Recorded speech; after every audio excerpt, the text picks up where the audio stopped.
back to my YouTube channel. Today I have a special guest with me. It's my husband. I'm here.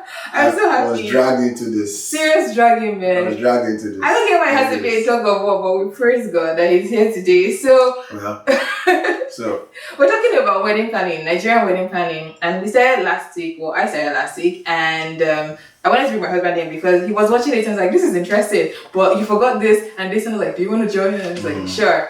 But then when it was not time to film, it was dragging. But hey, you're here right now. Thank you for coming.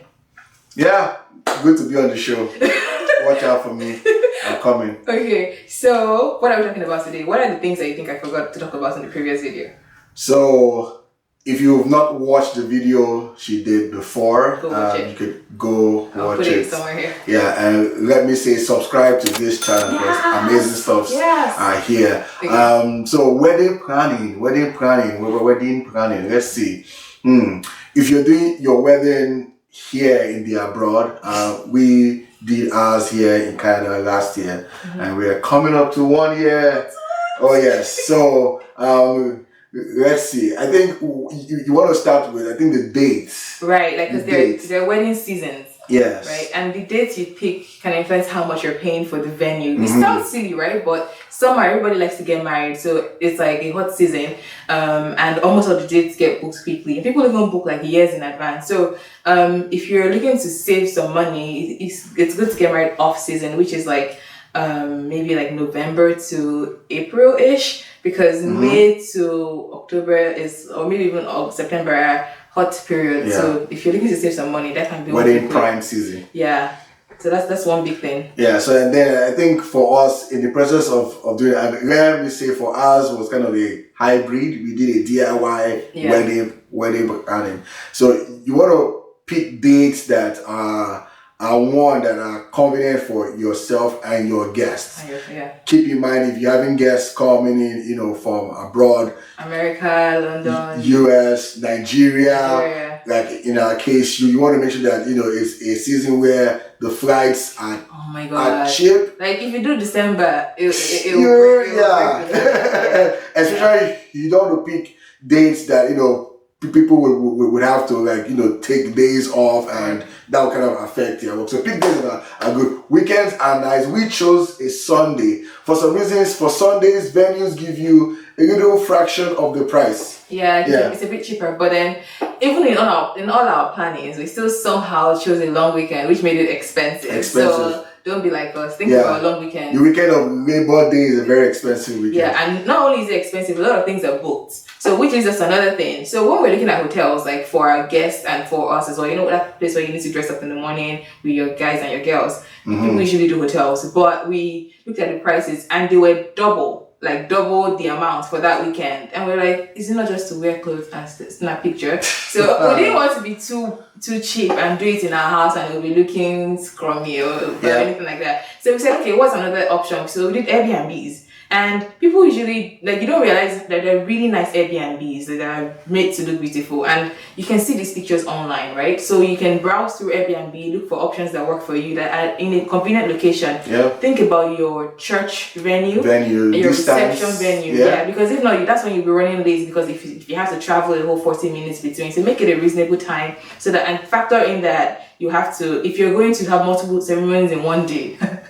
Yeah, that's we did. So let me jump in here. Sure. We had a 12-hour wedding day. And it was full. It was full. Yeah. So you're talking about waking up at 5 a.m. to dress up. Yeah.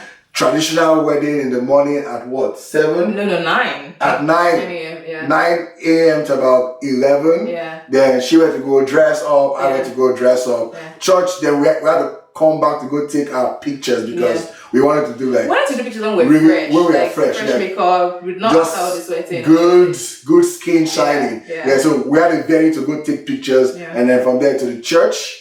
Church was what 4 to 5. We worked it out with the ministers to say 1 hour service. And I think that's kind of that's how long it takes to say I do. Bride walks in, parents walk in, the band plays, the choir sings. You sign your registry behind that back room, and you're done. Yeah. And then you have time to take more pictures with your guests, and then everybody moved to reception. Reception was 6 to Like by 8:30, we're done with all the things, but we just stayed extra. So full day. Make sure you taking the place for your hotel, for your guests as well. Yeah, kind of close to where the church is. So it's convenient for everybody. So that there's no traffic on that day. And I'm gonna say this: if you're gonna get someone to drive you, get a friend that is calm-headed, because that's not the day to go over the speed limit and get stopped by the cops. We didn't get stopped by the cops. We didn't get stopped. I drove one of the cars that day. Okay. It was fun. Yeah. Yes. That's a really good thing to note. And then be on time, guys. Don't keep your guests waiting. I know. Please, brides, do not come late. It's not a thing. Please. We watched the movie and I was like, oh, it's a thing for the bride to come late. It is not a thing, please. Your priest should not be waiting for you. Neither should your guests. I heard this one story of somebody waiting 3 hours because they couldn't find your shoe. Please get a flag. Like, take one of your bridesmaid's shoes and wear. Besides, your gown covers your shoe. Yeah, so that one. Talk about visas 1 second. Visas. So yes, fortunately for us, our parents, my parents now, were here with us in Canada, mom and dad, brother and sister. But my family were in Nigeria, and then for some reason I applied for visas for both my mom and my brother, and he's got denied. Painful. CIC, thank you. But yeah, my mom was able to come, and this whole process, you have to start on time. If both of your parents, imagine if you've chosen to do it here, meaning you want your family, at least your parents to be here, right. You have to start on time. The process for Canadian visas are getting a little bit extreme. So you want to make sure like your documentation, passport, everything are ready, so that you get the visas at least 2-3 months for the wedding. So that it calms you down, and then it gives you time to shop around for tickets for them. Because if you get it too late, then you don't have to start buying rush tickets, which is really expensive. So think about that for yourself if you need to get visas for your family members. On the good side, visas it can help you cut down your guest list. So nice segue into guest list. Guest list. Yeah. So this as a Nigerian, it means that your whole village people, they want to come celebrate with you. It's a good thing because we're a communal society. Like we really celebrate our people. We're not just like, it's not just you marrying him. It's like the whole family. But that gets really expensive. In Canada, at least you pay per head. So it's not like, oh, all my family members are going to switch into this hall. So you pay per head. So guest list. How do you cut down the guest list? Well, for us, I think basically what we did was setting the tone to say we wanted just the people that we have kind of a life with. I have a video called How to Set Your Wedding Vision. Go watch it. So you can know what you're looking for. And that will determine because we wanted to have, guests that would enjoy the day. Like you've been to those weddings where you probably just know maybe the groom or maybe the parents of the bride, and that's it. And then the rest of the guests are like strangers to you. We wanted, I can say that maybe 60 to 65% of our guests knew themselves. So it was like a family guest list, right? Both from both our churches, from work, from friends that we knew from school. It was a nice group, but then this is where you have to lay down the hammer. The parents will want to have everybody. Because, it's their day of It's their day as well. They want to have everybody. Contributing as well. So, it's a fine balance, right? Because you don't want to be fighting with each other all the time. The balance is give them the vision and then try to come to an agreement together. It doesn't mean that 2 weeks before the wedding, they also remember one uncle, one auntie, a colleague from work. Exactly. But having that discussion at the beginning helps. And then even in prayer. You have to pray. Because this is where it begins to get, dicey. You found the hall, they've told you, the capacity of the hall is what? 150, 200, 250. And you're like, okay, I'll have my guests at 200. The truth is, have an additional 100 behind your back. Because a lot of people will say yes to your invitations and don't show up. Even before that, if you invite, I wish I had a stat here with me, but the more people you invite, the less likely they are to all say yes. Right? If it's 100 you invite, they might maybe like 90% will say yes, and maybe like 80 will show up, right? But if it's like 200, maybe like 75% will say yes, and then the smaller amount will show up. For us, we found it strange. Like, if you say yes, why wouldn't you come? But and don't do that, guys. If you're not gonna come, please just tell the couple, because they're paying for you to be there. So it really sucks. Yeah, but unless it's like an emergency. Right? We have some guests, text us some few days or with that. They can't make it, and that is understandable. But then on your end, you know that for every seat you have on a table, and typically you have like a table of 10 or 8, so they can't have 1 or 2 chairs without a table. So you must get a full table to even accommodate 1 extra person. So what would you say to someone who is struggling with their family to cut down the guest list? Well, there are 2 things to these things. The people that they are inviting, do you know them? Do you know them? What do you mean? Do you as the couple know them? Yeah, do you as, the husband and wife, the couple do you know them? You might never met them before, but if they mean something to your folks, right, then it's important that they are there. Keep in mind, most of these people, they want to share in your joy. They're coming either from far away. They're coming to spray you money. Don't forget that. But especially the older ones. They will rather spend money just to be at your wedding. So it's a good thing. The other thing, you need to let your folks know that, look, you want to have like an intimate. Now, this is if you want to have an intimate. If you want to have a big wedding where 1,000 human beings are there, that's fine. But for us, we wanted to have like an intimate guest list where, like, intimate-ish. You will know themselves. Like you can go from table to table and greet everybody. People, the numbers begin to have like a multiple effect on the cost. Right. Like 100 guests can just be, by the time you go like 110, 120. You're paying for more food, which doesn't sound like a lot. Yeah, but like more food. But then the more expensive one is the space, because they multiply the per head cost for how much you're paying in the venue. So it sounds small, but like it adds up real quick. So if you want to cut costs, your guest list is like the place to really focus on, and God help you. And then just the last one on guest list is, if possible, have a hard stop on when guests get their answers back to you. RSVP, yes or no, maybes, cut off. That way, it's easier for you to say, okay, I have 150 guests. And that's what you're going to work. And you even have deadlines. The venues will give you deadlines. So if you don't give yourself deadlines and give the guests deadlines, then you're struggling to catch up with them. Food vendors. How do you find good food vendors? I think this one is a matter of taste and see. Right. Taste and see that the food is good. Right. So if you've been to a friend's wedding, you can sing with us, and if the food was good, all you have to do is say, hey, can I get a contact for your... And then ask them not just with the food, were they on time? Did they stress you out?